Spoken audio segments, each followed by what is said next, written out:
একটু শান্ত হন নিজে। আপনি তো কতজনকে বুঝ দিচ্ছেন না, কত দুর্ঘটনা ঘটছে আপনি বুঝ দিচ্ছেন, আর আপনি নিজেই তো বুঝছেন, তো আপনি তো বলা লাগে না আপনার।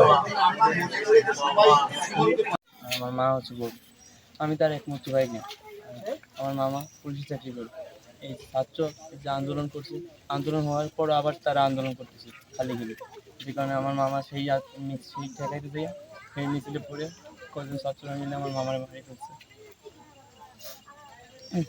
আমার মামার সাথে শেষে আমি পরশুদিন কথা বলছিলাম। পরশুদিন সে আমার বলছে যে তার আহারে একটা লাগছে, ইটের পাথর লাগছে বড় একটি থেকে, তাই তার বাম হাত ব্যথা ছিল। তার সাথে আমি শেষ কথা বলছি। আর কালকে ফোন, আমার মামা আমার প্রতিদিন ফোন দেয়, কিন্তু কালকে আর ফোন দেয়নি। কালকে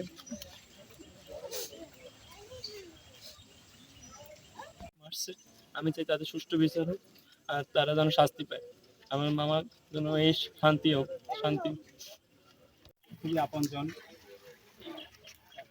কালকে যেভাবে হোক একটা দুর্ঘটনা হয়েছে, এখন আমরা এলাকাবাসী তাতে খুবই মর্মাহত, খুবই কষ্ট পাচ্ছি। সকলেই আহত।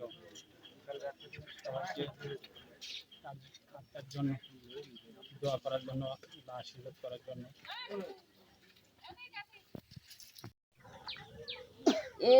এটা এরকম আমাদের এই যে খুব কষ্টদায়ক, খুব বেদনাদায়ক। আমরা চাই না এরকম কারো মায়ের বুক খালি হোক, বা এর আমরা বিচার চাই, শাস্তি চাই। আপনারা টোটালি রাস্তায় থাকতে পারবেন না। এই জায়গাটা কি ফাঁকা করে দেবেন নাকি আমরা এই জায়গায় করবেন?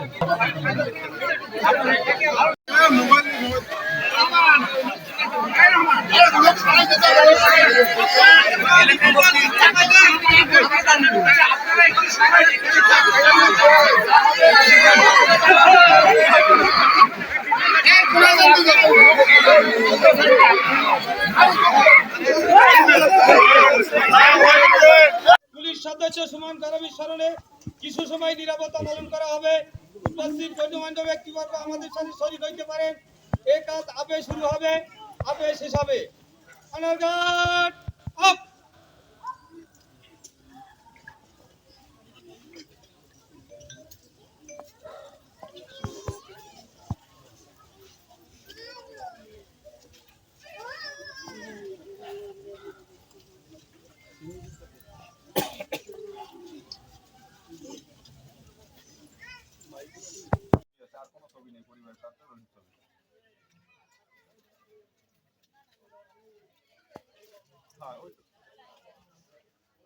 নিহত পুলিশ সদস্যের নাম সুমন।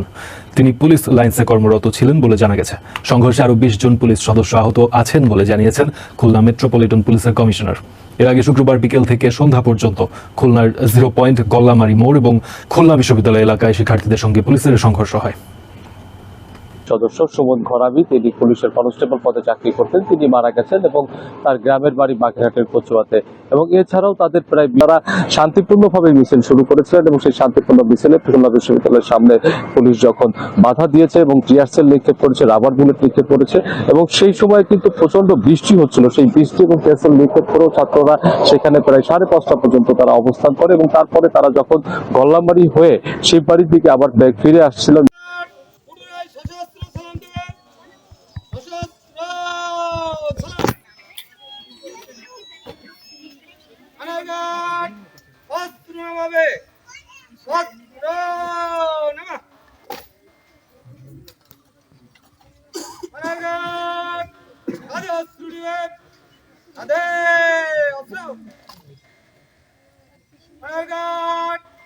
বিরতি করবে।